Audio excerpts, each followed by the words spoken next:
Message from Sunnahfollowers. This is from Sheikh Saleh. We need to unite.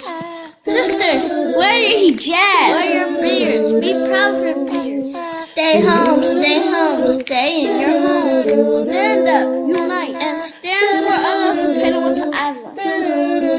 That's right, Saleh. We all should stand up in solidarity, not transgressing the limits of Allah, but standing together with patience and understanding. This is Sunnahfollowers.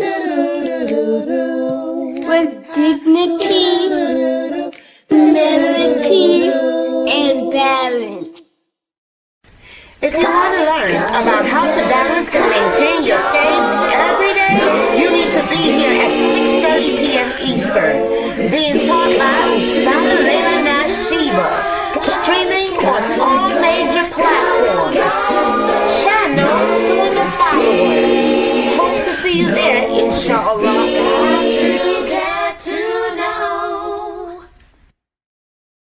Assalamu alaikum. This is Yusuf and this is Ayub. And if you are benefiting like we are from the classes and the ongoing programming, tuning into the Sunnahfollowers, please donate. Let this be an ongoing sadaqah jariyah on your behalf. You're helping the kids, the conference, and everyone seeking knowledge. And it's a wealth of information every day you tune in. Don't forget, you are being rewarded for your generous donations to keep this programming on air. You know, just like what you're hearing, put your dollar where the dollar's at. Right here on Sunnahfollowers. Don't forget, donate. Right here to Sunnahfollowers and dollars at. Assalamu alaikum rahmatullahi wa barakatuh.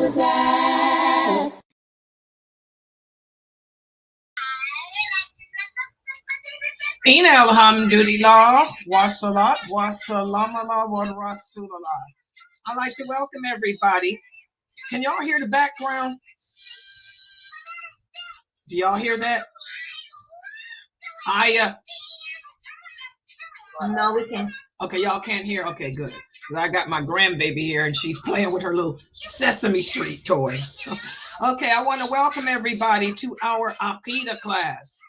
This is our Aqidah class, and tonight, inshallah, what I'm going to do, this is going to be the last lecture that I do on maintaining strong iman, or keeping your faith strong.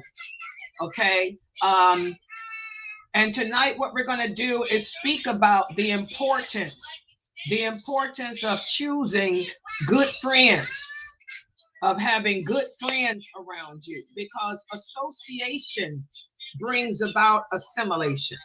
Our Prophet sallallahu alaihi wasallam used to tell the companions, to be careful who you surround yourself with. They used to tell the companions to be careful. In fact, whenever somebody new would come into town, they would ask that person, who are your friends? Who are your close acquaintances? Because you can tell a lot about a person from their friends. If you're hanging around with people who are known to drink, you're hanging around with people who are not known to pray, then that's a reflection of you. Because our Prophet sallallahu alaihi wasallam taught us, he said that a man is upon the religion of his friends. That's why we have to be careful who we associate with. This is why Allah tells us in the Quran to not take the non-Muslims as personal friends.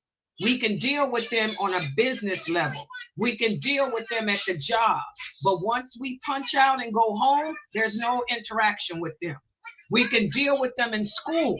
But once we leave school, there's no more interaction with them. You should surround yourself with righteous, practicing Muslims. And unfortunately, guys, nowadays, there's millions of Muslims in the world. But the sad reality is that most Muslims are not practicing this religion. They're Muslim in name only. So you want to make sure that your children, you messed it up. Okay, hold on, my grandbaby, she messed up her Sesame Street. You want to make sure that the children that you that surround your kids with are practicing Muslim, that they practice Islam, okay, that they make their prayers and all of that. So this is what we're going to be speaking about tonight, okay? The importance of who you surround yourself with, who you choose to get close to you, okay? So let's put the PowerPoint up on the screen.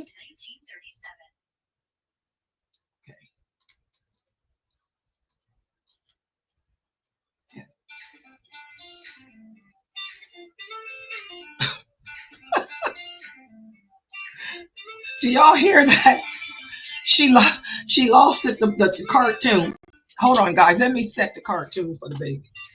We can hear it a little bit. Yeah, she said she lost her cartoon. I don't know what she got it on now. Hold on, baby. What is this? Oh, she done messed her mom's phone up. Oh my gosh. I don't even know how she got to this. Oh my goodness. Hold on, baby. I don't know how to work this. This is an iPhone. What happened? It's Valentine's Day on Sesame Street. That's Sesame Street, but I don't see it.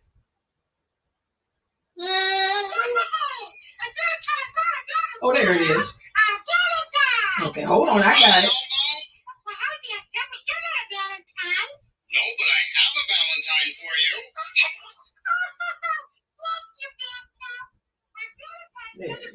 There you go.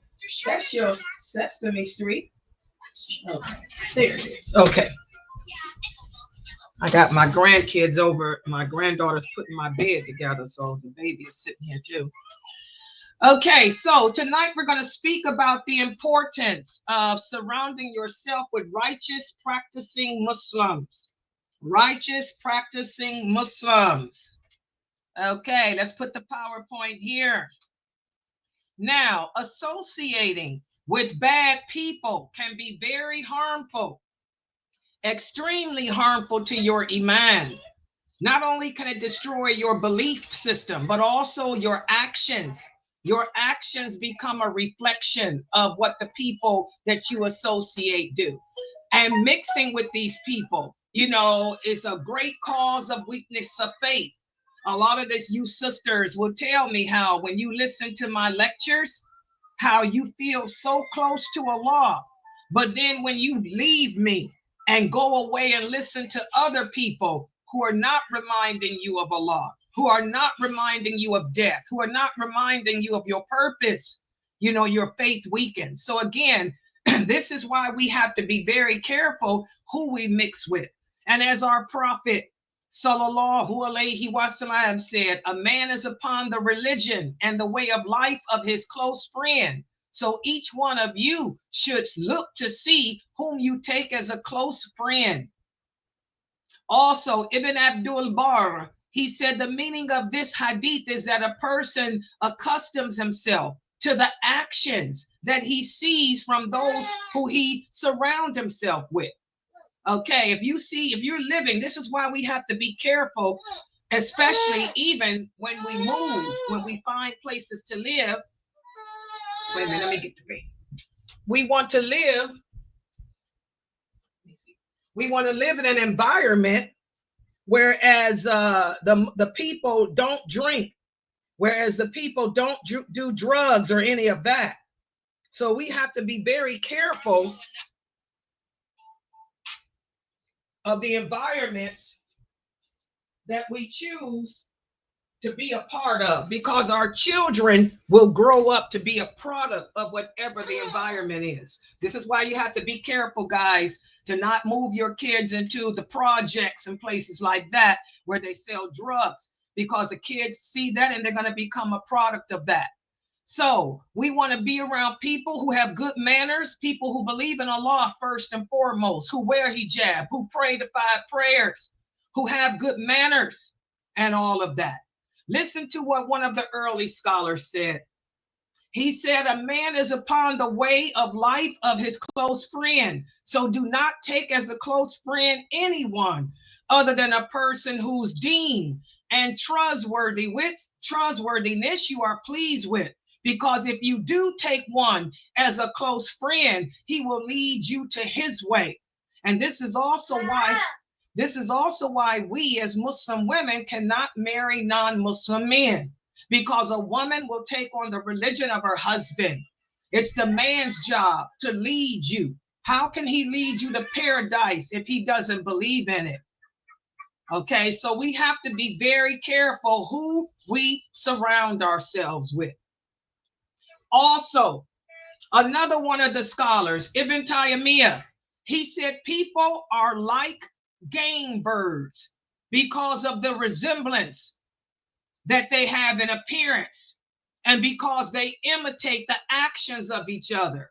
And it is for this reason that the person who initiates good or the person who initiates evil will carry the share of reward or sin of those who follow him. That person that introduced you to marijuana, he's going to carry not only the sin of himself doing marijuana, but he's going to carry the sin of introducing you to it. And the people you introduce to marijuana, you're going to bear the sin of all of them. The people that you sell the marijuana to, you're going to bear all of their sins as well. So we have to be careful of that.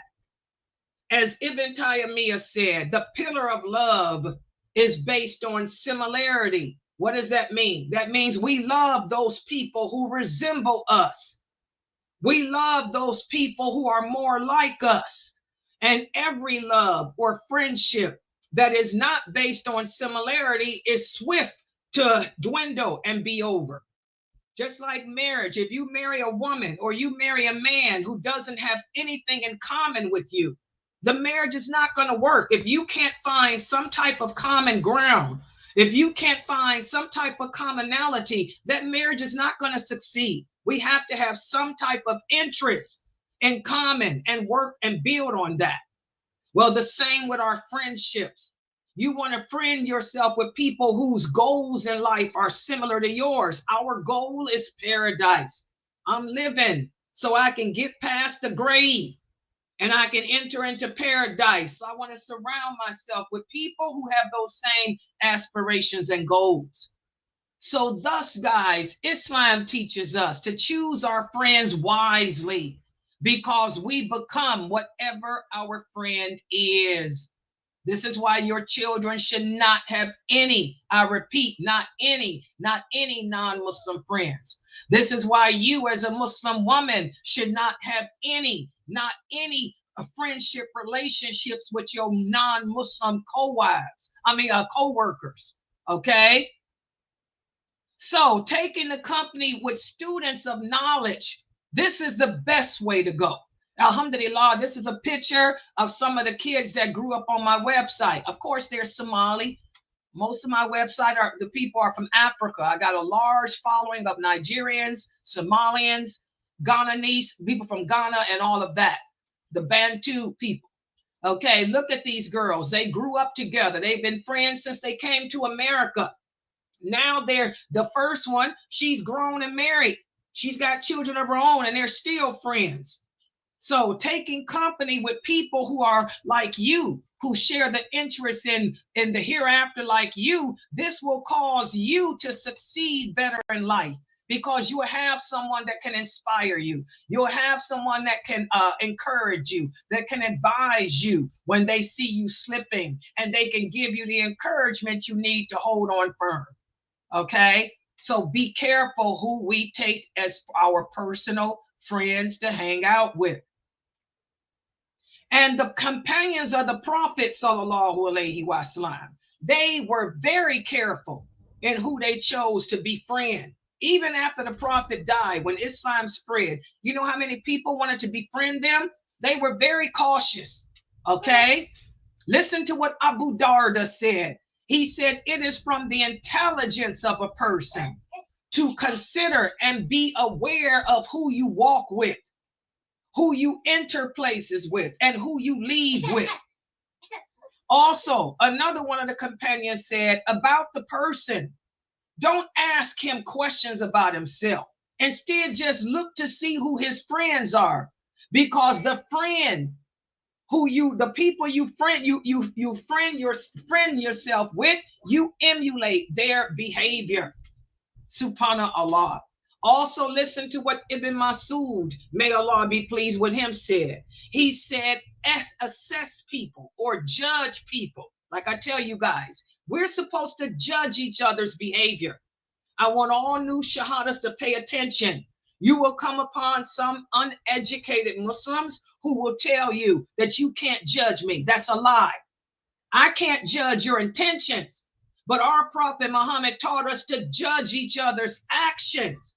As Ibn Masud said here, judge the people based on who their friends are, because a person will only befriend someone who appeals to him and whom he admires.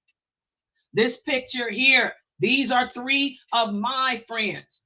The first one sitting in the chair is one of my students. She grew up here. Another Somali. She grew up here. She's been coming to my website since she was 13 years old. She's in her 30s now. She's married and got beautiful sons. Okay? She came to visit me. The other person on the right is my best friend, Latifa, who's known me since I was 12. And then the other woman that got the African clothes on, that's me, Amina Fresno, who's from California. These are my closest associates, okay? My closest people. They came to visit me when I first moved in this apartment. That's why ain't nothing on the walls. I just moved in. I don't even have my carpet on the floor yet, okay? So you judge people by who they associate with. Who's your friends? Who's your teacher? That's what we do. We, the people of Dawah, will ask you, I'll ask a student, who's your teacher? That lets me know where they are in their aqidah, where they are in their belief system. Who taught you the religion? That lets me know if they're learned from Sufis or Asharis or whatever. Oh, you leaving? Yeah. Okay, hold on for a second. Give me a hug. Turn the camera. Oh, they can't see you. Walaikum salam. Give me the baby. My beautiful baby. And thank you for putting. Say bye-bye. So you got everything together? You took everything out? And you got the banana pudding out? I'm about to put them up. Say bye-bye. No, she don't teach her Say bye-bye. bye-bye. What are you going to teach her to say? Salam alaikum. She can say that at 1 year old. Your mama was saying it at 6 months. Assalamu alaikum. Lucas? Oh, she is. She looks like me. She looks like me. Oh, I'm on the internet. Eric, give me a hug, Eric. Eric. Assalamu alaikum, Eric. Eric. Oh, he was in the camera. That's okay. He fine. Eric. Yeah, thanks for taking the stuff out. So y'all took all the garbage. Did she stack it up neatly? Okay, and it's hot outside. It's 80 degrees out there. Okay. I appreciate you, Jayla. May Allah bless you.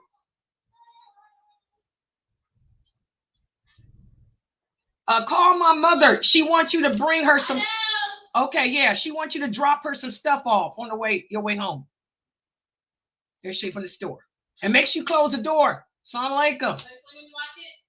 Oh, you got your key? Yeah, lock my door. It's hot outside. Like coming in here. All right, I'm sorry, guys. My granddaughter came and put my bed together that I bought. Okay. All right. So again, we judge people not by their intentions, but we judge each other by our actions. You know, this is why I tell you, sisters, you trying to maintain your religion. You're a new shahada. You're practicing the deen. You don't want to hang out with sisters in the mosque who don't cover up. Why would you choose a sister who does not wear hijab to be a mentor for you or a friend to you? That tells you right there, she's publicly committing a sin. Okay? And the companions of the prophet were so keen on who they chose to be friends. They would look at who the person used to walk with. They would look at who the person used to hang out in the marketplace with. They would look to see who would come and visit these people. As Sufyan, may Allah be pleased with him, said, there is nothing more influential upon the corruption or ratification of a person than his friends. As Qatada, may Allah be pleased with him, said, these were all companions, as they said, indeed, by Allah, we have not witnessed a person accompany anyone who is not like him and who does not have his manners. So hang around with the righteous people from amongst the servants of Allah so that you can be like them or they can be like you. And this is a picture of me with some more of my students. These are my Bantus, my Somali students, again, the ones that keep me looking nice, the ones that send me clothes all the time, okay? These are my Somali babies. They grew up on my website. They come to visit their teacher. So, guys, we have to be careful. We have to be careful of who we associate with. Because another cause of weakness of faith are the people that we surround ourselves with. So surround yourself with righteous Muslims, okay? Not just people who are Muslim in name only. And make sure that your friends are not only practicing the religion, but they also have fear of Allah too. And I want everyone, as we end this series on how to maintain your faith, I want everyone to remember that the Prophet Muhammad told us before he died, he said the greatest weapon that we have as a nation against Shaitan is each other. Shaitan became angry when Islam spread throughout the peninsula of Arabia. So we are the greatest weapon against him. Why? Because we advise each other, because we remind each other, and we admonish each other. This is what the people before us didn't do. And the source of this hadith is Sahih Bukhari. So that ends our series on how to keep our faith strong. And we've covered so many things in this class. You know, friendships. You have to keep learning this religion. Ramadan is over. Those people who were coming during the month of Ramadan, they talked about how strong and how close they were to Allah during that month. Now that Ramadan has ended, many of them have dropped away. Many of them have gone back to smoking cigarettes. Many of them have gone back to not practicing the religion. Why? Because they weren't consistent in seeking knowledge of this religion. We have to be consistent in everything we do. Okay, the Prophet Muhammad said Allah loves for us to do the deeds that we are capable of doing and be consistent with them. Seeking knowledge is an obligation. That's number one. I'm going to be consistent with these classes. That's why I teach them every day. Consistent, because this is my rope. This is my rope to Allah. Okay. I'm going to be sure that I surround myself with sisters who are like me or better than me. Women that can pick me up. Women that can help me to be strong. I'm not going to surround myself with no weak Muslims, because in this world, only the strong survive. Okay? I'm going to also stay away from all the things Allah commanded me to stay away from, even if I don't understand why. Even if I don't understand why we cannot smoke drink kava. Why is it I can't drink it? Because it's an intoxicant. Even if I don't understand how kava is an intoxicant, but caffeine is not. Even though I don't have the mental capacity to understand the difference between being high and having a rush, I'm going to still obey Allah. I'm going to still stay away from kava because it's an intoxicant. I'm going to accept the reality that caffeine is not an intoxicant. Okay? That caffeine is not, even if I don't know what an intoxicant is. Y'all get me? Because those are some of the emails I'm getting too. You know, remember the Prophet Muhammad said this nation is not as intelligent. So for you sisters who still don't know the difference between being high and not being high, I can't help you. Caffeine is not an intoxicant. Don't know coffee gets you drunk. People drink coffee all the time. You can't understand why you don't get what difference between being drunk and not. You still just submit, accept what Allah says, and keep it moving. Keep it moving. Keep it moving. Stop questioning this religion. Stop questioning Allah. Don't ask why. Ask how. Does everybody understand that? Don't ask Allah why. Instead, ask Allah, how can I stop? How can I submit? How can I obey you? How can I get these bad thoughts out of my brain? Ask how, not why. All right. So I'm going to stop right here. Subhanakallahumma wa bihamdika ashhadu an la ilaha illa anta astaghfiruka wa atubu ilaik. Any questions? And by the way, guys, we do have we do have brother Yusuf. He'll be joining in the next few minutes to do this week's news and review. And also my Call In and Ask Sister Laila live show. Let me put that on here. Yes, look, I know some of you got questions for me. I got your emails. Some of you sent me emails with questions. Yeah, same questions. Okay, ask Sister Ask Sister Laila live Q&A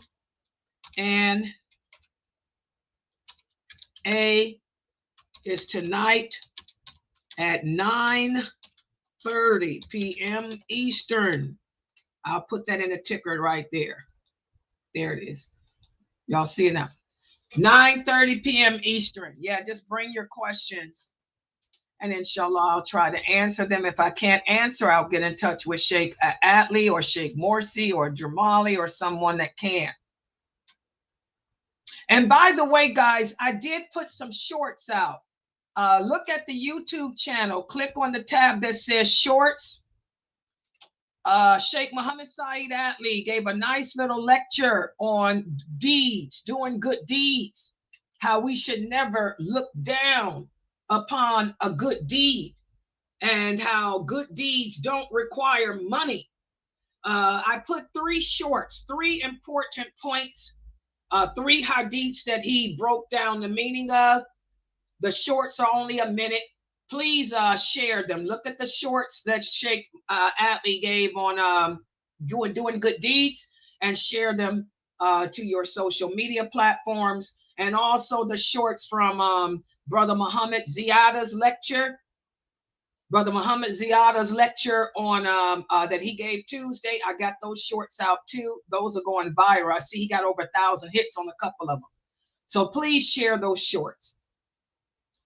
Yes, and I'll do Dr. McBride's tonight. I didn't do Dr. McBride's yet because I had to deal with my grandkids today. But I'll do him tonight, inshallah. Okay, let's see. Here's a question here. The sister said, when seeking knowledge and get back into myself to move on, then feeling off, is this from Shaitan? Okay, remember, guys, I don't know. You know, your bad feelings can come from Shaitan, or it could come from yourself. And that's what I was telling you, sisters. If you sisters are having a hard time, you know, you might want to go visit a doctor. Because a lot of people today, not just Muslims, but non-Muslims too, a lot of people suffer with anxiety and depression. I think it's the food we eat that's caused it. Also the marriages, the intermarrying we've done, and all of that. But if you just are having a hard time, most of the people have a hard time mentally. Life has been so rough. You know, go seek a medical doctor and have them evaluate you, because alhamdulillah, there is medication. If you are having some type of mental issues like depression or anxiety, or your stress level is just so out of control, Allah has sent medicine to us. And I can tell you it works, because I've had to take some. I take Lexapro for anxiety, and that Lexapro is the bomb. It works. Okay, so seek some medical help, sister, too, because you might have some medical issues going on too. If you're learning your religion and you're getting back to yourself, but you still having some weird thoughts going on, you might want to call your personal physician, Sister S, and ask them, can they do an evaluation of you? They'll do blood tests on you and all that to see what's going on. And then he'll ask you some questions to see what's going on, and they can take it from there, okay? Because a lot of us need help. Seriously, life is difficult. We're living in the days of fitting. Oh yeah, it's a lot. It's hard. The cost of living is crazy. Most women don't have husbands. There's so many unwed women, single women. Our children are a disaster. You can't even discipline your children without going to jail in America, okay? The children are off the hook. The drug problem is off the hook. Too many Muslims have self-medicated. Instead of us going to the doctor to be evaluated, we've been making our own home-brewed herbs and messing with drugs, messing with plants that we don't know nothing about. And a lot of these plants are drugs, and we've messed ourselves up. So if you're really having a hard time, sisters, seek some medical help like the Prophet told the companions. For those of you who don't know, after the Prophet built the mosque, they also had a hospital built. The hospital was attached to the mosque. And when people came to the Prophet suffering with illnesses, mental illnesses, and physical illnesses, he would direct them to the hospital. And they had a doctor and his daughter. She's one of the female companions whose story I did. You know, they would help the people with the medicine that they had back in the 6th century, which is nothing like what we got today. We got better medicine today. So if you're having a hard time struggling, moving forward, Sister S, you might need a little bit of help. Remember, Allah said for every sickness, there's a treatment. And they got some pills that can give you that push you need to move on. Yeah. Don't be afraid to go to the doctor for help. Seriously. Life is not easy. Any questions in the Zoom room or comments? There's a brother in there. Is anybody in Zoom watching for me? Yes, I'm watching. He's not here yet? No, not yet. Okay. Yeah. Yes, and please support us, guys. Yes, I know this is Friday. Some of you got paid. Yes, we need donations, brother. He gonna ask, do we need donate? You know we do. We are a nonprofit organization. It costs over $2,000 a month to run this website. Yes, we need donations. And look at all the blessings you'll be getting. And by the way, let me also make this announcement too. Brother Mukhtar, our series on the Caliphate of Umar, radiallahu anha, will begin May 4th, inshallah. May 4th will be the series on the Caliphate of Umar, radiallahu anha. And I can't wait for him to teach that, because it was under the Caliphate of Umar. Umar imposed so many laws for women. The laws about rape and all of that were under his administration. And all of that, the punishment for raping and taking advantage of women, all of that was under the Caliphate of Umar, radiallahu anhu. So I can't wait for Mukhtar to begin that series. It's going to be May 4th. In fact, let me text him about the time too.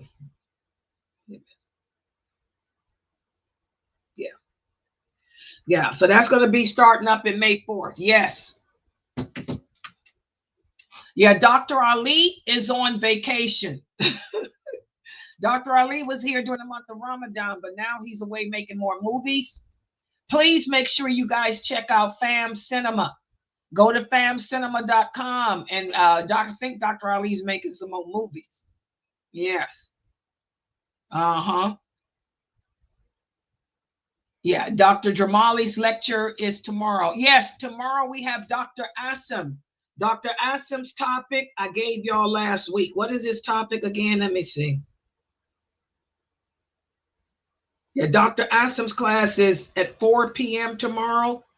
His topic is the human ego.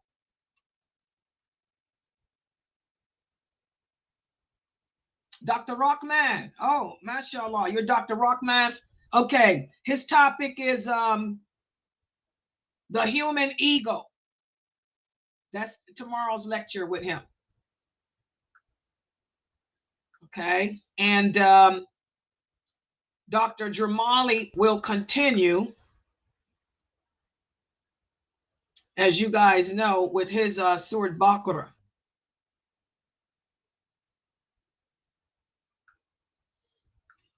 Yeah, Surah Baqarah, Dr.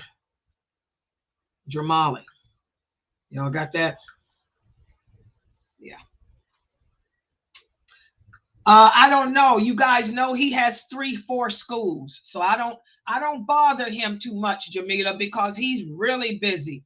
Whenever he lets me know, because y'all know he runs 3 Quran schools, and I know he's got to do his schools.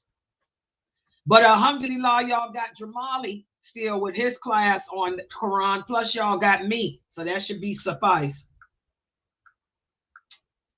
Yeah. Brother Yusuf is here. Okay, hold on for a second. Hold on, let me do this. Okay, hold on. Who's the host? Is it me? I am. Okay, No, wait, did you me. give him host rights and whatnot? Yeah, I made him a co-host already. Okay.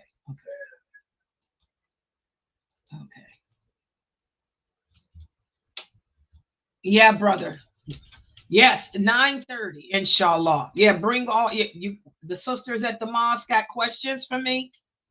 Oh, okay, yes. Just it doesn't matter what they are. Yes, bring your questions. Yeah, and just you can type them on the screen or you can join the Zoom room at 9:30. But I'll answer their questions, inshallah. Yeah, no problem. Tell them this no problem, brother. Yeah. Brother Yusuf, you ready? You here? Yeah, I'm here. You ready to start? Sure. I mean, we now 5 minutes. Fine. Like I just got to bring Margaret, so I'm free. Oh, okay. Whenever you're ready, just turn your camera on there. Alhamdulillah. Yeah. Alrighty. Okay. Oh, there he is. Okay. Okay, let me fix myself. You guys can see him, right? Let me turn off mine. Oh, there it is. Now he's centered right. Okay. Yeah, let me make sure. It's clear. Okay. All right. Inshallah, you can start whenever you're ready. Okay. Okay, good. Quick one there. It's kind of like, oh, he's here. Let's go. So that's fine. Definitely. Assalamu alaikum, everyone. Glad to be back. Filled with a lot of different diverse topics. I know I talked about doing 2030 agenda, but then there was a couple of things that I really wanted to cover. As you're going to see why, as I'm going to highlight this week, some of the familiar faces and personalities that we've blasted here and exposed and buried, you can say, not literally, but figuratively here, are going to be covered tonight because they rear their ugly heads again, as they often do. We're going to go through some other interesting news here from America also as well. We're going to go back to feminism, talk about the very beautiful sarcasm there, Muslim Girl magazine, which I was unaware of this magazine until I saw the founder of this magazine was on the CNN top 25 Muslim list. We're going to cover that list also today as well. We're going to look at some of the people on the list and why you should not be surprised, obviously. And we're going to get into all that. The purpose of this magazine as it relates to what we talked about last week with the feminist agenda and the takeover. So we're going to start off with some Obey the Rulers news. I like to go there a lot recently, as you guys have been watching. So you have basically Kuwait. They stripped the nationality of a gentleman who goes by the name of Nabil al-Awadi. Now, what was this gentleman's crime? Was he a murderer? Because we're going to be talking later about how the United States government, particularly the Democratic Party, believes you should keep murderers in your country. But was this guy a murderer? No. Was he a thief? No. Did he blaspheme the messenger, the Quran, the Sunnah? No. What did he do? Well, he simply said that the response of the Arab governments towards their brothers in Palestine, the abandonment of them, was not basically, you could say, just or Islamic behavior. Now, I think that you put 10 Muslims against a wall and you ask them that same question, I think we'd probably get, there's always going to be one bad apple in the bunch, but I think overall we would get a pretty strong consensus that the response is an embarrassment, it is treasonous, it is an act of treachery. There's no other way of spinning this, and that's all this gentleman simply stated. He was a scholar, he was someone, he has prominence, well known, and this is what they can do over there. In America, we're going to see they don't even want to get rid of the illegal aliens who don't even have the citizenship. But in these countries, they can simply just strip your citizenship like that. They can simply imprison you like that for just simply stating the facts that 9 out of 10 Muslims safely would agree with. So this campaign is not just limited to him. Kuwait has done this. Some estimates 35,000, some as high as 42,000 since March. As of March of 2025, so a month ago. They've done this. Again, some of these people are politically motivated, criticizing the regime. Others basically are some agreements that go way, way back in terms of who should be or should not be granted Kuwait nationality. Some of these surrounding Bedouin groups, if you will. I remember hearing about this controversy when I lived in the Gulf many years ago. But let's get to one of these statements that he made here. And I just want to compare this rhetoric here to what you see coming out of the left and these Muslim apologists in our countries. This gentleman stayed off by saying, this is, of course, for those who obtain citizenship illegally or they threaten national security. So simply stating that your response to our brothers and sisters in Palestine was not just threatens their national security. So that's what he's basically stating. He goes on. He described the campaign as a national effort, and I quote, to restore Kuwait to its rightful people, clean, of all impurities. Now, could you imagine if that language was used by any Western nation? Could you imagine if someone in the United States said we need to clean America of all the impurities? Do you know what kind of racial stuff would be invoked by the left? They call this white supremacy. They would attack it from the beginning of the day to the end of the day for months on end. You'd be hearing about it 5 years from now.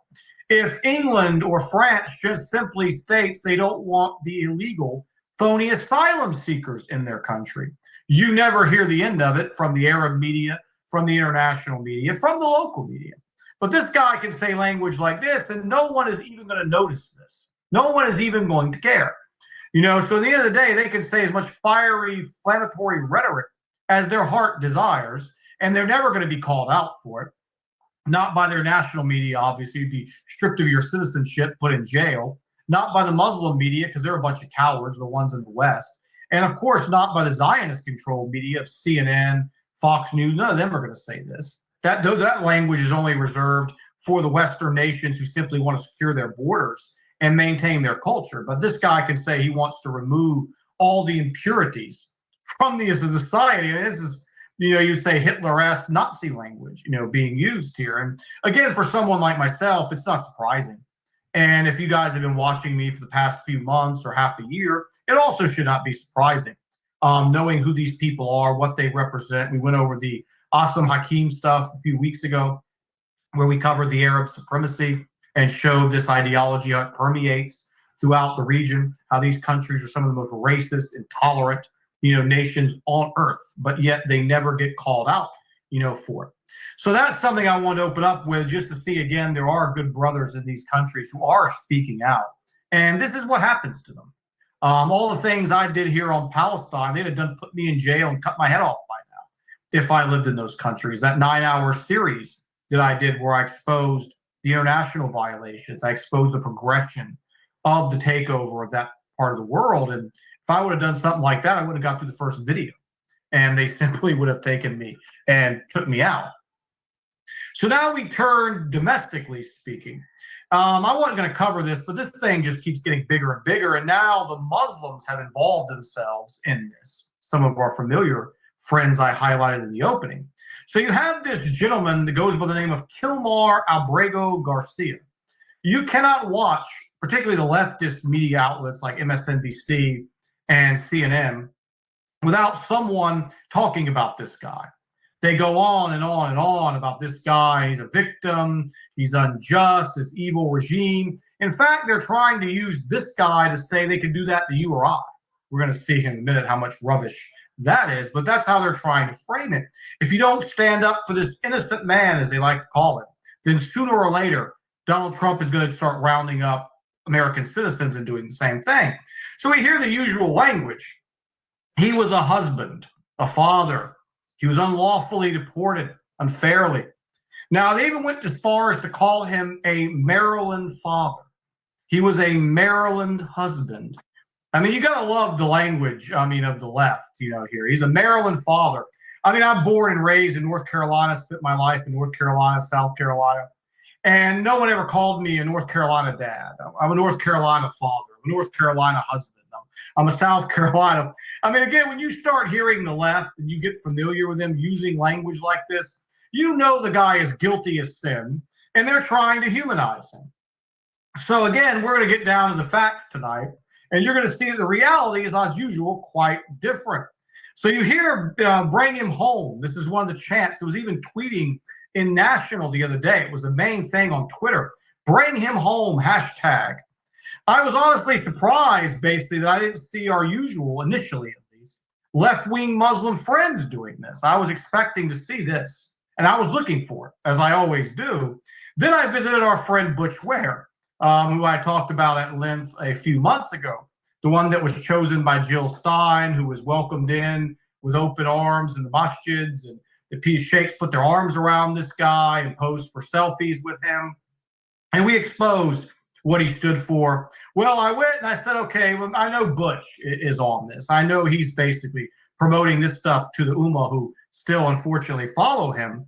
And exactly, he was doing that. He was defending this guy. He was parroting the language of the left, as I expected him to do. He was implying that Mr. Nayib Bukele of El Salvador didn't want to return this deported individual because it would expose his torture camp of a prison. So long story short of the intro, before we get into more of the facts, was that this guy was rounded up. We're going to talk about why in a minute. And he was sent out. And now it's hands across America from the left to return this guy, even though he is not a United States citizen. He was sent home. That's his home country, not America. He is not an American citizen. And they're criticizing Mr. Bukele for his prison camps. Now, I've mentioned Mr. Bukele several times on this platform. This man has transformed his society like that. He took El Salvador from a crime-ridden hellhole to one of the safest nations in this hemisphere. How? How did he do this? It's simple. He got tough on crime. He started rounding up and dealing harshly with these gang members, particularly MS-13. The left can't stand him. He took a country where women and children could not go to the parks without fear of stray bullets and being raped. They would just rape the women on the streets in front of their husbands in these places. I've read these accounts for years. No one had a problem with that, but you round up the people who are doing it, all of a sudden the left is there. And they're telling you this man is evil. I'm not all for this man. I'll share some stuff about him in a minute, his stance on Palestine in particular. But when it comes to this area, we always have to look at something as a total, as a whole. He has done a lot of good things. Now, he's not all the way. He's not a brother, so to speak, but he has done his part. Now, Mr. Bukele said when speaking about people like Mr. Ware, he said in a famous quote, I'm paraphrasing here, you talk about human rights, but never the rights of the children to play in a park without getting harmed, the right of people to walk safely down the street. It's always about the rights of these people whose entire existence destroys the rights of others. This is a paraphrase quote from Mr. Bukele that he was talking about with these gang members. No one ever hears about the woman who has to now cry her eyes out every night because her child was shot or her daughter was viciously gang raped. We don't ever hear about her right not to have that done to her. All we ever hear is they show these images like we are supposed to feel sorry for these people. Now, again, Mr. Bukele, as I mentioned, he's not without fault. His paternal grandparents were Palestinian Christians, but he is a Zionist supporter. He has welcomed the Zionists with open arms. He's not on our side in any means in this issue, but at least he's on the way. Maybe, Allah felt that I can change his heart. But as of right now, when it comes to crime, he is very good. So back to Mr. Ware. So I guess Islam now is a religion of criminal rights in the minds of people who follow this man, because he's pasting these pictures of gang members who under Sharia, we wouldn't even imprison them. We would simply execute them. Imprisoning these people is too kind. There's no benefit in keeping them alive. None whatsoever. These are people who sold cocaine, who sell heroin, who take all this stuff and destroy and rape these communities. We have nothing we owe to them. But if you listen to Mr. Ware, this is a human rights issue. We're going to cover his style of dress here in a minute. So these people have this kind of, you could say, raw hatred. I'm talking about Mr. Ware and the people who follow him for white Americans that literally blinds them to justice. I'd like to ask these people, especially Mr. Ware, would you enroll your children in an area where MS-13 is controlling that area? I'd like to ask them if they move in their neighborhood. I guarantee you, if you look at where this guy lives, it's probably a gated community. He's not living in these areas. He's not sending his kids to these schools, but yet he's sitting here on his pulpit telling us they basically are something we should sympathize with, we should show love for. This is some kind of human rights, issue. And again, they view the world through a lens that anything bad for whites, particularly white Americans in this context, is good for everyone else. Do you again think any wealthy Muslim nation would tolerate people like Kilmar Albrego Garcia? What would Kuwait do? As we just talked about earlier, you even criticize the way they're handling Palestine. They strip you of your nationality, detain you, all these things. You think Kuwait, you think Saudi, you think any Muslim nation of that GCC area in North Africa would tolerate MS-13, but yet the West is supposed to. The West is supposed to bend over backwards for these people. No sane society, again, would value or respect any rights of a gang like MS-13. But Mr. Ware, again, like this type of ilk, they can't help themselves. Now, again, I wouldn't even mention this guy's name anymore. I already covered him. If it wasn't for the fact that, unfortunately, we have prominent Muslims supporting and endorsing this man. When he speaks, like I said, he's welcome in the masjids. They put their arm around him. They take pictures with him. They put him on their Facebooks and their Instagrams. They're so proud to be seen with this man. Now he's running for the governor of California. So he had him with Jill Stein. They're taking money in donations by saying free Palestine. The Muslims, Allah Akbar, mashallah, free Palestine, give him money. He's going to fix things. And they don't go and read the platform, LGBTQ, criminal rights, blah, blah, blah, blah, all the way down, climate agenda, all that usual leftist stuff. So again, more fiercely now, he's going to promote this angle. Because where's he running for governor? California. What is California? It's a majority sanctuary state, obviously. These people are welcome with open arms. The more gangs you're in, the better it is in California. If you show an MS-13 on the arm, they'll say, yeah, come on in, buddy. Here's free house. Here's some free money. Here's free health care. You want to go to college, we'll pay for that too. And the California taxpayer is fleeing. It's out of control. So he wants to pander to them because that's what he is. He's a businessman. He is someone, he's a racist and a businessman who now sees a demographic that he can pander to. Because there's no sane individual, again, that would support a position of keeping people like Abrego Garcia in this nation. We're going to go through him again. So once a Muslim, again, recognizes and accepts this cancerous left-wing ideology, I covered it with feminism, I've covered it at length here, they are so far gone from Islam that they really shouldn't even be called Muslim anymore at this point. They're Muslim only in name only. Because every single tenet of leftist ideology is completely blasphemous. It's completely antithetical to everything Islam stands for. But yet we still see the Muslims in the masjids going after him. Now I want to cover that right here before we move back on to the criminal that they are defending. So I want to look at a report that I had read this week when I was preparing for this, because I've always talked about, and I went through this in feminism last week, about the mental health component of liberalism, that people who embrace this ideology more times than not have a mental health issue.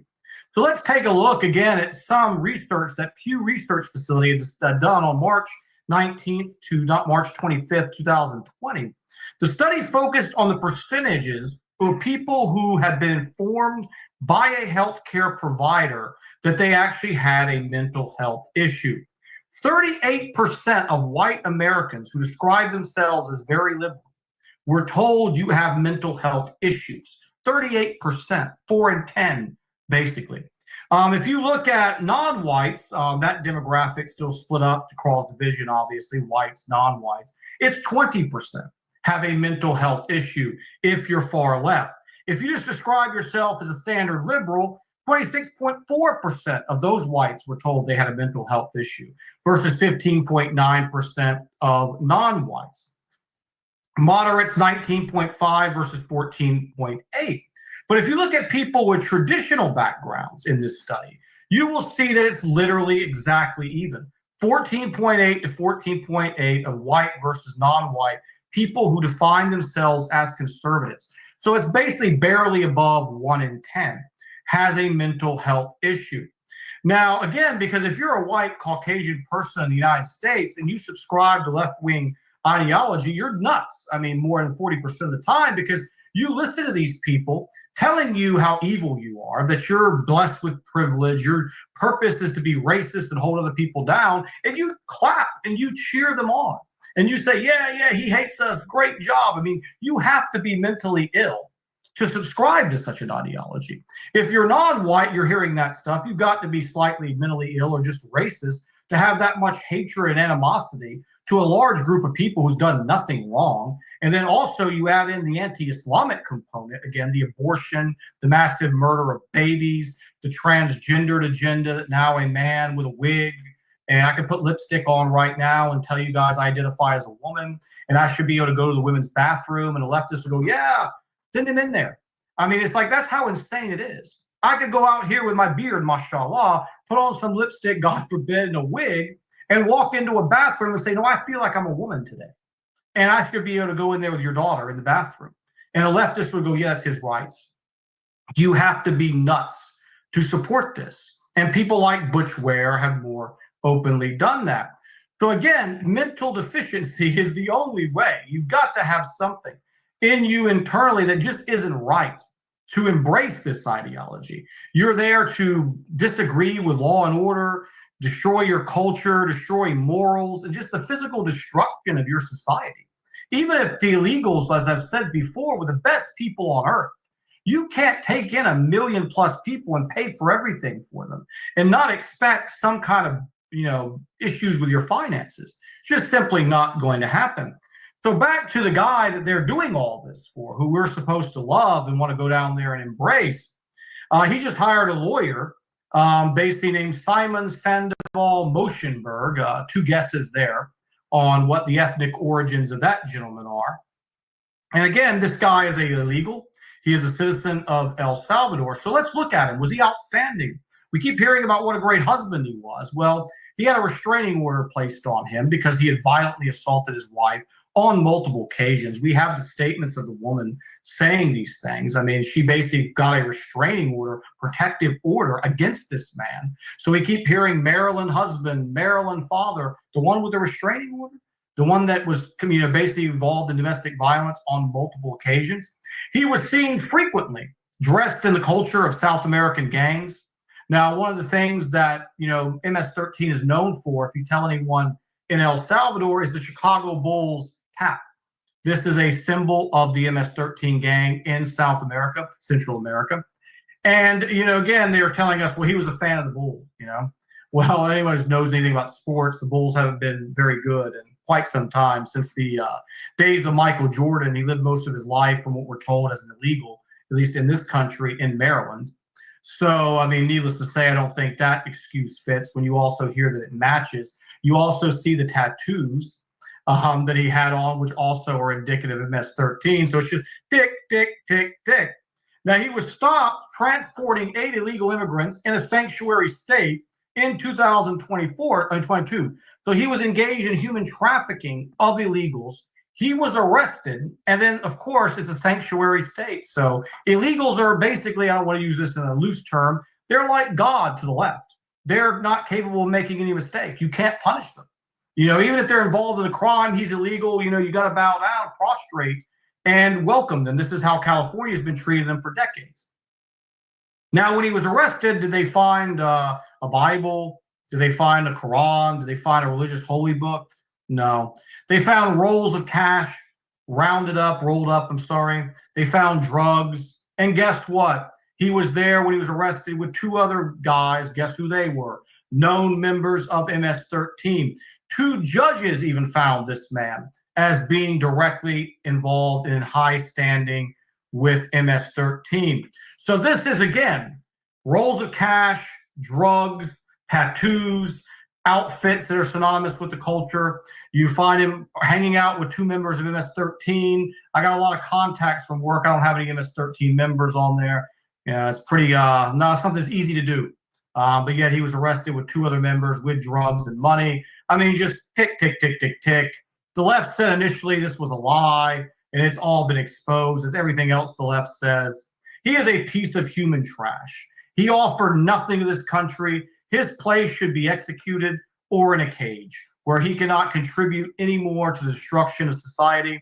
And we even had Democrat politicians now trying to go and visit him with taxpayer-funded trips, like Mr. Chris Van Hollen. He had attempted to go down there. He wanted to meet this guy. He was unable to meet him. He wanted to assure him that we're fighting for him here. We're, trying to get his release. And again, imagine voting for this.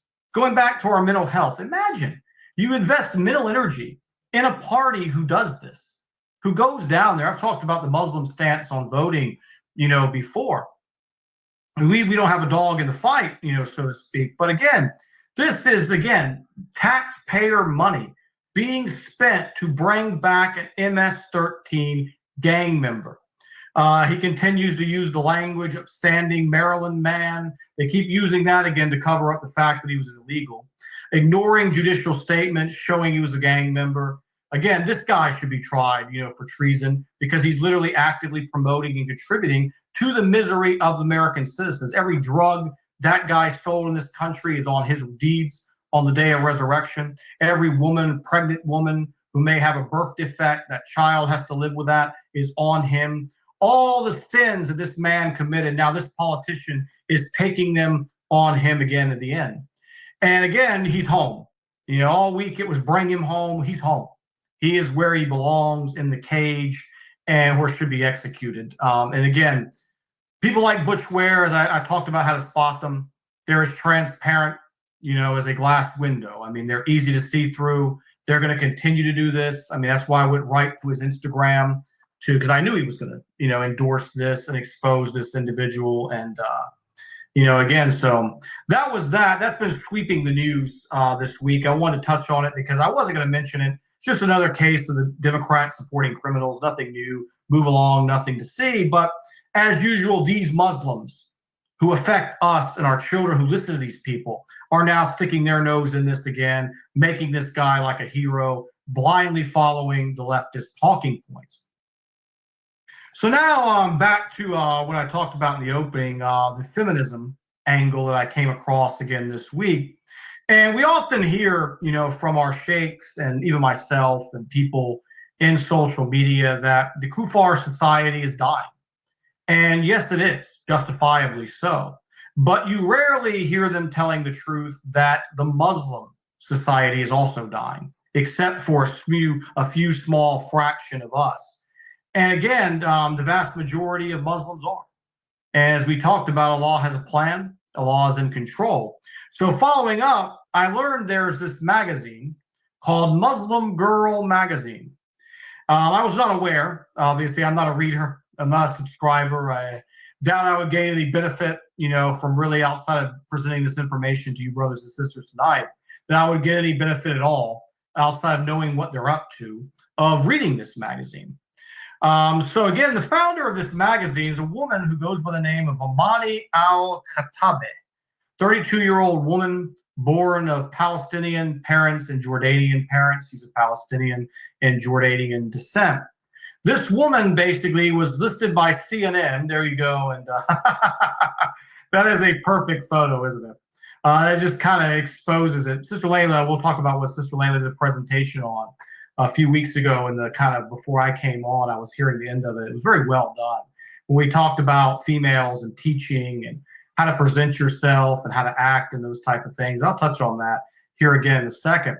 But she was listed on CNN's 25 most influential Muslim American list. That is a great list to be on, isn't it?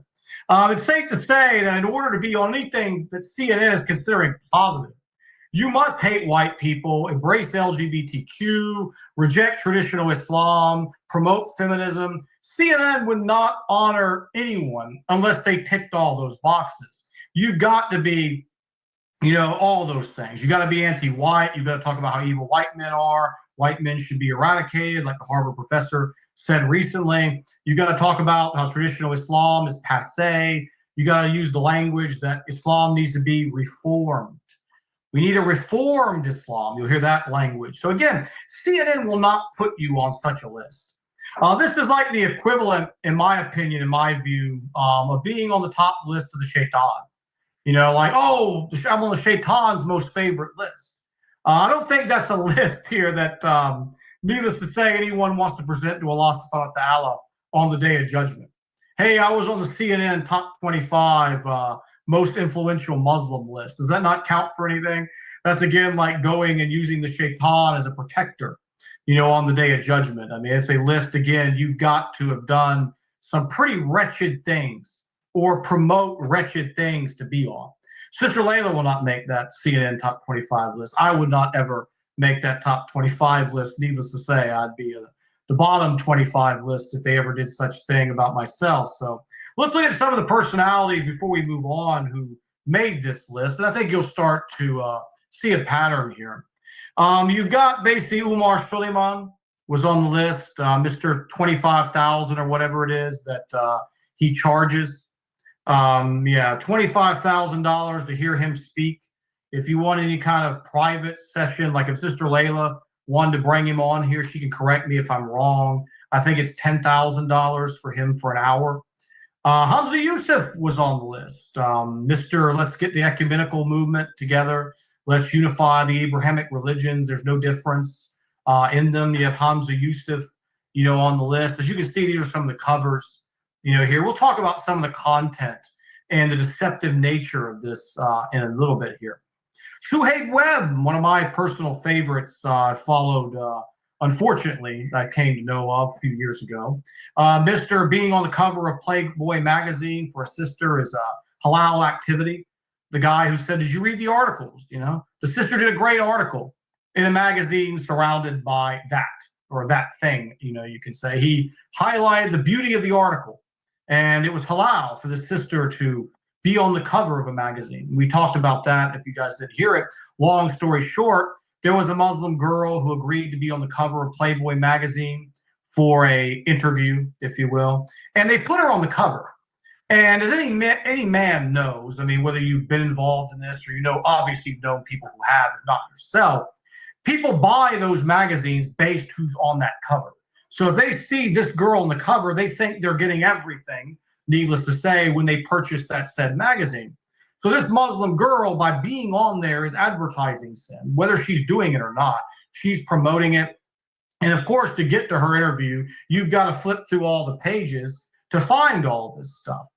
And Suhaib Webb said this was halal, it's his ruling, So you found this beautiful woman here, such high class. She is. Again, this is about slowly integrating us with the West, getting these ideas, because they don't care about you or I. They don't care about people in their late 30s, 40s, 50s, and 60s. No. They want your children. They want your teenagers. So young girls will say, well, this sister was in Playboy. Maybe I can do that one day. Maybe that's female empowerment. And it's, again, sending a very dangerous message. Ilhan Omar, one of my other personal favorites, of course, was on the list. She married her brother to come into this country. She should be deported. She's a disgrace. LGBTQ, feminism, the whole usual. Hate white people, even though she's married to a white man. With a white man. I covered that. a few months ago, how it's always funny, these leftist women, they tell me how I'm evil and I'm the devil, but yet they're married to someone who looks like me. Maybe not as handsome as me, but they're married to someone who looks like me nonetheless. Keith Ellison was on the list, corrupt Democratic politician. Need I say more? And then Linda Sarsour. If anyone knows Arabic, Sarsour means cockroach in Arabic. Linda Sarsour is a wretched human being, part of the feminist Islamic movement. She's one of the pioneers of the modern day Islamic movement. She was on the list. There was a sister on, I'm going to call her a sister, a lady on there who was responsible for teaching dawah to people from Harvard University. And what dawah do you think they're teaching? The dawah of the messenger, Prophet Sallallahu Alaihi Wasallam, or a dawah that is inclusive? Again, I think you know the answer to that. So last week when I was talking about feminism, I went through the stats, the broken homes, I went through the divorce rates, the mental health issues, women basically not being attracted to the majority of men, the unrealistic expectations, and all those things, and how it was weaponized to get women to reject men, reject motherhood, embrace pornography. And ultimately, you embrace all those things. What are you doing? You're embracing the Quran, rejecting the Quran and the Sunnah. So there's another aspect of this feminism. This woman this week, the main creator of this magazine, she would tweet, "It's only one way. Divine femininity is a rejection of capitalistic automation. Toxic masculine power has destroyed Mother Earth." Now, is this a statement from a Muslim female? I would like to ask this preacher, do you know what capitalistic automation even means? I guarantee you, I would probably bet my salary for the next 2 months that she didn't even know what that means. She couldn't even articulate it. It's just buzzwords of the left to sound intelligent, to sound like you're in the know or whatever. But the key things here, the divine femininity. We're going to look at that in a minute. That's very peculiar, isn't it? Divine is reserved for who? Allah subhanahu wa ta'ala. There's only one divine. There's only one. There's no divine femininity. But again, this is the language she's using. And then she goes to toxic masculine power has destroyed Mother Earth. Again, you see paganism and anti-man being thrown in here to the statements. This is who this woman is. So the gifts that Allah subhanahu wa ta'ala blessed the man with, to be strong, to be courageous, to be tough, is toxic. A man should put the lipstick on and put the wig on, like I talked earlier, and use the ladies' bathroom to be in touch with his divine feminine. A man should not be in the image that Allah subhanahu wa ta'ala made us. A man should not emulate the manners and behaviors of the Prophet sallallahu alaihi wasallam, all the other prophets of Islam, and the Sahaba. No. That is toxic masculinity. So again, when they are using Mother Earth, divine femininity, this is again language of the left. You can see all across the Western world, this is the case. We live in a gynocentric society, all the way through academia to Hollywood. I remember in college, I was studying the New Testament because I wanted to, again, be prepared for dawah. I wanted to be strong in the New Testament. I wanted to be strong in the Old Testament, the Torah, particularly the Tanakh. I wanted to be able to know that so when I could really, engage with Christians about of course, the true message that we're behind. And the professor had dedicated an entire week worth of material to the students to show that Paul, the Apostle Paul is described in the Christian circles, was a feminist. And he didn't believe in women being in traditional roles. If you've read any of Paul's letters, you'll certainly see Paul did promote traditional feminine roles. Paul promoted the women to be in the back of the church. He promoted the women like we do. When you go to pray, you cover your hair, you dress modestly, you don't do anything to attract men. This is a place of worship, not a place to market sexuality. Paul's views there were indistinguishable from Islamic positions. But yet you saw this professor have to go out of his way to try to convince the Christians. Most obviously the class I was probably the only Muslim in there, was Christian. And they are hearing all of this stuff probably for the first time. When you watch any Hollywood film nowadays, you will see basically the lead person is a woman. skinny, 125 pound, and she's beating men senseless. They do call it fantasy, don't they? But again, this is permeating all aspects of our culture. You see now, almost every movie that comes out is a female lead action star. The woman, again, is probably 110 to 125, and in the film, she's beating up the men. She's smarter than the men are dumb, they're subservient to her. It's like you can't even find a film now anymore to just sit down, and we should be investing our time in these things anyway.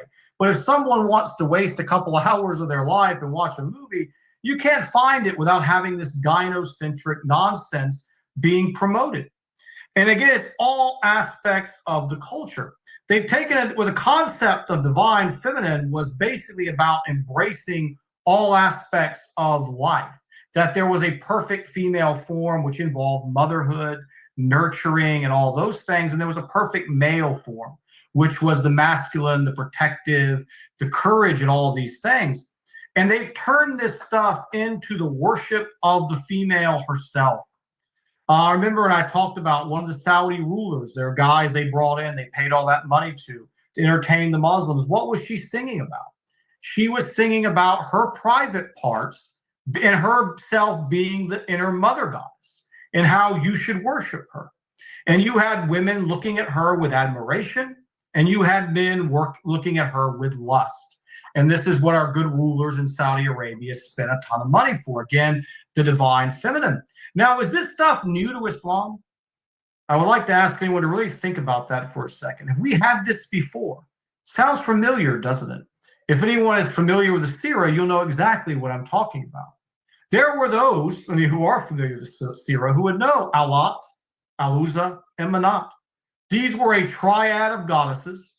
Al-Uzza was an example, was known for her what? Protective nature. There was a temple in Petra. You had monuments erected all throughout Arabia. They were even referred to in blasphemous connotations as the daughters of Allah. People would venerate them, pray to them for fertility in their crops, in their livestock. Now we have Muslim women publishing magazines and tweeting rhetoric directly from Jahiliyyah. It's all circles, brothers and sisters. It all comes back. It's all circular. Everything Allah prepared us for in the Quran, a lot of people have told me over the years, don't you think that stuff's outdated? Don't you think those arguments don't work anymore? If Allah was so brilliant, why would he give you outdated arguments? How foolish they are. Because those arguments and those situations, they're all circles. They all come back. The shaitan just repackages the same techniques. Allah gave us the psychology in the Quran to handle all of these situations, to be familiar with them, to recognize them. And they're all coming back. Again, we're going to look at another one as we close today as well, of the many guidances that we can find from the Prophet ﷺ, his life, his deeds, as well as the Quran. So again, CNN is one of the absolute worst of the worst in terms of credibility and morality. They employ open homosexuals, pedophiles, Zionists. You got black race baiters who their whole career is about keeping racism alive. You got all these just disgusting liberal, like Caucasian people I talked about earlier with their mental health, issues. It's just, again, is a disgusting place. Anything that they're endorsing should automatically be a, big, big red flag. And again, these are the so-called brothers and sisters who are winning awards and recognition from them. They are being a negative force in the Ummah. And it's basically, again, like I said, literally standing on the day of judgment and saying to Allah, hey, the shaitan has got my back. The shaitan is with me. CNN liked me. And CNN has done nothing. They've been caught lying countless times about generally everything. They're as close to fake news. Fox News on the other side is just as fake as CNN, but more to the right. But all of them, again, but CNN, one of the really, really worst. And we looked at last week all those depression statistics and all these things that these women get sucked into, and how harmful it is on their life. And for us to not say anything about this, to not warn, to not speak on it, we have to carry that. We're guilty. If we know we have to do something, if there's someone we know who's getting sucked in this, we have to do our best, because that's a good deed for the sake of Allah. Save a life, save a soul, save an existence. Here's best we can. And Allah, again, knows best. Who Allah wills to guide, there's none to unguide. And whoever Allah leaves to go astray, there is none that can guide them no matter what you say, but you try. You will get the reward and the good deed. So now we're going to look at some of the stuff that is found in there. So right from the beginning, when I started investigating and looking into this, I clicked on the website, and the first thing I saw was Muslim girl, women talk back. And I chuckled. Telltale, isn't it? Obviously, it's presented, kind of tongue-in-cheek with no seriousness. But those who are in the know, we know what this is called. It's a call for rebellion. It's a call for overthrowing the bondage, aka traditional roles. Women have a powerful voice. They are here to defy their male rulers. They are not to be told what to do by their fathers, by their husbands, and all of these things. And again, these women want to be men. Men, we're judged more strictly by Allah subhanahu wa ta'ala. We have more responsibilities. Every male is judged by how he governs his household, how well he provides for his wife and his children. Being a man is not easy, but you find these women are clamoring for the responsibilities of being a man. They want to be a man. They know best. And as we showed last week, do they really? Now, the magazine is very well presented, as I read several articles. They do mix a lot of Quran and Sunnah references, so it appears to be Islamic, because if they didn't do this, it would be too obvious. They have the poison behind, but they can't show you the skull and crossbones on. They got to flip the bottle around. And they got to put nice stuff on the front of the bottle so you'll go and you'll drink it. And then by the time you notice the poison on the back, you've already ingested it in you and it's too late. Again, as she's showing now, Sister Laila is showing, these women, again, they can't help themselves. Almost every picture is them selling their sexuality. They are openly selling their sexuality. They've got themselves in seductive poses. They've got themselves trying to be, in whatever way possible. Their lips are all puckered up. You see so much of this stuff as you go through some of the magazine covers in particular. And again, a real female sister who's righteous teacher, as Sister Laila covered last week, the week before, she's not speaking softly. She's not trying to sell sex. She's not selling sexuality. She's talking in a firm, respectful voice. That's how a female sister is to educate. She is to strip the sexual component. It's about the Quran and the Sunnah. It's about the deen. It's about being a good Muslim. It's not about these things. But again, you see these women, they can't help themselves. They have to sell this sexuality. And again, genius approach in the way they do it. Like one article I read in particular, we saw constant themes being promoted about career growth. And there was an article as an example where they were criticizing the Taliban because the Taliban had banned women's medical education.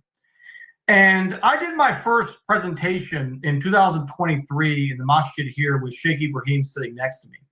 And one of the studies I had mentioned in that feminist presentation that I did way back then was about female fertility reductions in women who practice in the medical field. If you go back last week, a lot of this is about population reduction. They want women in the workplace. They want women doing stressful jobs because they know nurses, as an example, are less fertile because of the long hours, the stress, and all of these things. Women are not made to be in these type of roles. This is made for us. The men are to be doing these things. The men are to be working 20-hour days. The men are to be standing guard in front of the city, ready to defend against invaders. Men are ready to go out on the hunt. Men are ready for these challenges. Women's bodies biologically are not made for this. And the Taliban recognizes that a woman should not be in these fields. This is not suitable Islamically for what a woman should be doing. You see this in the Kufar society, all these girls that are now playing sports and athletics. And you hear these women talk, they have voices like men because the testosterone levels, their hormones, because of the strength training and the conditioning are making them more manly. They speak manly, they act manly, they talk manly. And of course, they are not properly fertile anymore. They're losing their fertility with these activities. And again, this is why the Taliban is doing this. It is for the betterment of the society. They're doing something that they see suitable Islamically. And you find it's constantly in this magazine about careers and being a businesswoman. Again, there's nothing wrong in Islam about being a businesswoman. Khadija, was a businesswoman. But, again, to have a woman focusing entirely on her career, not on her children, not on her family, will wreck the society. And again, going back last week, we see the example in the Kuffar society of, in fact, that they can't even have births anymore. They're at barely over 1 per 2 people, so you're seeing it again, just continuing to drop. And that's the agenda, that we're seeing here. So to close the chapter on that, you even have the women here not even wearing anything at all. It's, again, openly setting the stage to just increasingly shift women more and more to what the left desires, what the controllers want in this society. So now we are going to move on to another destructive aspect that I just saw this past week as well, and I felt that I had to cover it. Allah has a way, again, of humbling and educating people that the untrained eye necessarily will not see, initially. Others of us who, again, are in the know exactly what is going on. And again, Allah's wisdom always is revealed sometimes when you least expect it.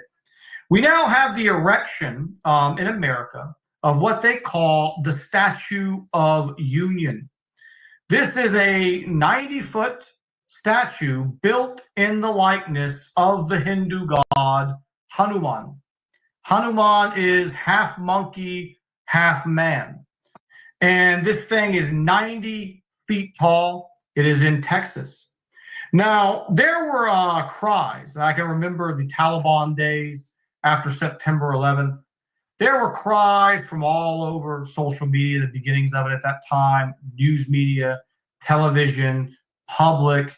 You had Christians, criticizing what the Taliban had done with the Buddha statues.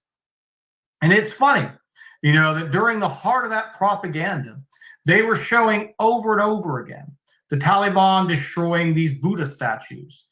The Christians were saying, oh, God, those Muslims, they're barbarians. They don't appreciate art. They're backwards. They're destroying culture. They're destroying all these things. These Muslims are such horrible, horrible people. But now we're seeing in social media, you're having cries from the Christians daily on Twitter calling for them to tear this statue down. People talking about melt the statue down, save the resources. One guy said he wanted to personally do it himself.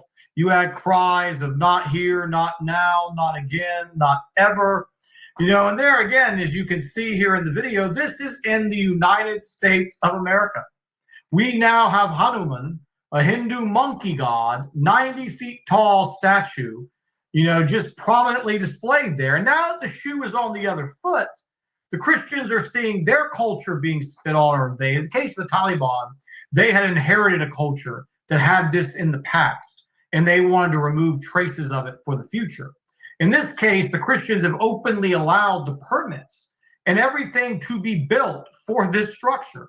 And they're now criticizing again. So now that they aren't fine with these blasphemous Hindu statues being placed in their land, what happened again to loving culture and loving art? What happened to tolerance? That the Muslims were supposed to observe tolerance, for all of this stuff. But now that it's being done there and here, no, there's no tolerance, anymore. And this opens up, a no different section here, because there must be no place in our world for this level of blasphemy. There is no good that can be found from a Christian perspective, from a Muslim perspective, from a Jewish perspective in this religion here. I was watching a travel show just to kind of show, how absurd some of this stuff is. I was watching a travel show a few months ago. There was a Westerner who had stayed with a local man for his tour of India outside the Taj Mahal, area. And the local man was going to take this Western tourist, and he was going to show him what he did daily. The Western guy was all excited and happy about this. So in the morning, the local man said, okay, the first thing I do every morning is I go to feed my God. And yes, you heard that language correctly. He said, we're going to feed my God. And the God he was referring to, Hanuman, was represented by the monkeys in the park. So every morning he would gather his stuff and he would go and he'd feed the monkeys in the park. Now, during the feeding session that was going on, he had warned the Westerner, don't anger the monkeys or they would bite him. And the biting was a sign that God was angry with you. So if you fed the monkeys too much, they would get aggressive and they would start trying to bite you because they're just wanting to keep on eating. And basically that's a sign that God is angry, with you, and you need to, stop. And again, so God bites humans in the park for feeding him too much. No matter where you live, no matter what culture you've had, you are going to have a moment in time that is going to kind of slap you in the face, tap you in the head, and wake you up to your insanity. Allah subhanahu wa ta'ala gives you clue after clue of false ideologies and why they're false and what the truth is. That's why we say in Islam, every child is born a Muslim. Every child has an innate nature to basically worship and honor our Creator. It's only when you have man-made nonsense comes in do you cloud that child's judgment. So when you have stuff like this, that was your moment right there. Your God is biting you. You're feeding your God, in the morning. There was even like one where they were putting plates of food down for some plant because the plant was their God. Because when you don't have limits, you end up at this. This is where you come to. You're praying to monkeys. You see all sorts of peculiarities from this religion, more than any modern religion. You will see men and women in that country praying to the genitals of men. I've seen them praying to Donald Trump statues. This can easily be found on Google.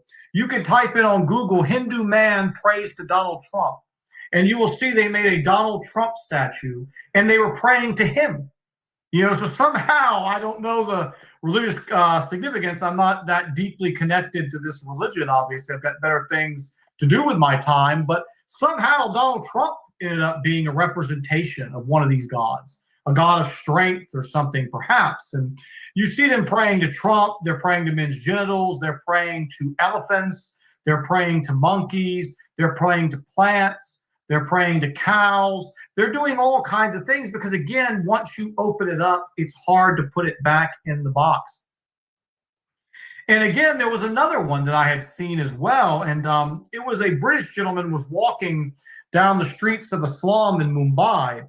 And he passed by. It was like a red piece of plastic. And it was like clearly like a piece of plastic. It looked kind of like a children's toy of some kind. And it had been placed on there what looked like tape, like patches of squared, like aluminum foil, were like all around this plastic base. And as the British guy, the white guy, was like walking by, the Hindu gentleman was like telling him, hey, you can't come through here like that. You've got to purify yourself before you're in the presence of this holy entity. And the holy entity was a piece of plastic with tinfoil. And of course, they would say, oh, well, you're misrepresenting. You don't know the depth of this. But I do know that you're honoring and you're giving godhood status to a piece of plastic with tinfoil. I don't need to know the backstory to know that I don't respect, I don't honor this culture as a Muslim man. This is not something I want in my society. It's something we have to advocate against. This is the type of stuff people like Hamza Yusuf want to bring us in. That's why he's on the Shaitan's top 25 list that we talked about earlier, is to have us start having aluminum foil statues basically in public. And again, what was the first thing the Prophet ﷺ did when he entered Mecca? He went in the Kaaba and he found a lot of this Hindu stuff was in there. It was trying back during that time. The Kaaba was cleansed. So much today, a lot of Hindus claim that Islam is nothing more than Hinduism. I've heard these arguments. I'm very familiar with them. They say that the Kaaba was a Hindu temple and Muslims stole it. Instead of Muslims cleansing it, the Muslims stole it. So they even have this type of perspective that eventually they're going to reclaim. And I've heard this echo, this sentiment numerous times. So again, don't make an idol out of anything. It's idolatry on steroids. I mean, again, I said monkeys, elephants, cows, plastic tin with aluminum foil, on it, grass, I mean, it just goes on, and we can't tolerate it here. But I just wish that there was any Christians watching me. You guys, for once, would understand some of your hypocrisy. Because when this was on Muslim lands and we were cleansing it, you were calling us names. Now it's being done to you. It's not so funny anymore. Obviously, they have a little bit of anger, and they should. But they should also understand our anger when we purge this as well. So that was the topics I wanted to talk about, this week. As always, open time for questions and discussions. We had a pretty loaded week, 3 main topics. If anyone wants to talk about any of those or something else that I didn't mention today that you heard that you want to talk about, now is the floor is open.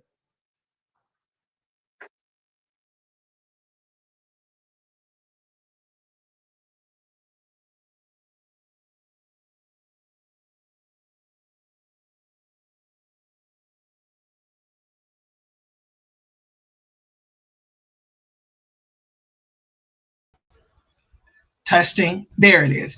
Yes, mashallah. This was very, very informative today. Mashallah. And when I was I didn't shocked, want to throw too much. I had just 3 and just give them each these about 20 were minutes. great, especially that monkey. And when I saw it was in Texas, I said, leave it to Texas again. Yeah. All the fitna. Here it is, Texas, with this monkey that they down there worshiping. Astaghfirullah. Oh, that was amazing. I couldn't believe it. I said, America really needs to quit. And this was too for much. girls. The first thing I thought when I saw that was I was reading the comments. I'm like, remember, where were you guys when the Taliban was destroying those statues? Exactly. You said it's beautiful art. You should leave it on your land. Exactly. And that Muslim Girl magazine, she's been around for a while. Remember that famous song of Adam Levine? Girls, the girls, don't, all of my girls. That song he made a few years ago. She's in a video with him. They got her dancing in the video. Plus, Ilham Omar is in the video with him too. So that magazine's been around for a long time. It's useless.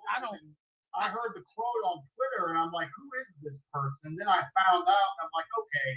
So I just talked about feminism. I need to show what's behind all of this stuff and what the beliefs of these people really are, this female paganism. Yeah, she's been around a long time. Sometimes she doesn't even cover up, because in the video with Evan Levine, she got a little turban on, but she got on the tightest jeans and she dancing around. He's holding her hand and she's, girls like you, and I want girls like me. And then Ilhan comes out dancing with him too, Yeah, so yeah. Somebody made a comment. I couldn't read it again. It popped up at the bottom about Hindus hating Muslims. I don't know if that person could comment that again, because I could only read like 3 or 4 words. Somebody had something to add. They're like, funny thing, Hindus hate Muslims. And that was like all I could see. Yeah, bro. Is that Brother Ahmad? Go ahead, Brother Ahmad.